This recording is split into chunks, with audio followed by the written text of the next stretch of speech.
வணக்கம் நண்பர்களே! இந்த இடம் பார்த்தீங்கன்னா விற்பனைக்கு வந்திருக்கு. இது பார்த்தீங்கன்னா 2 பெட்ரூமோட 1200 ஸ்கொயர் ஃபீட் கார் பார்க்கிங், போர் வசதியோட இருக்கு. Building land approved.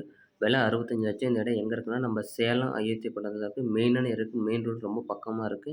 65,00,000 சொல்றாங்க. கீழ 2 பெட்ரூம் மேற்கு திசை பார்த்த மாரி இருக்குது. இந்த இடத்த பார்க்க கீழ தெரிஞ்சவங்க கால் பண்றாங்க. இடத்த கூட்டு போய் காட்டுறோம். உட்காந்து பேசலாம். புடிச்சிருந்தா உட்காந்து பேசி நல்ல ரேட்ல முடிச்சுக்கலாம். இந்த இடத்த பார்க்க கீழ தெரிஞ்சவங்க கால் பண்ணுங்க. நன்றி, வணக்கம்.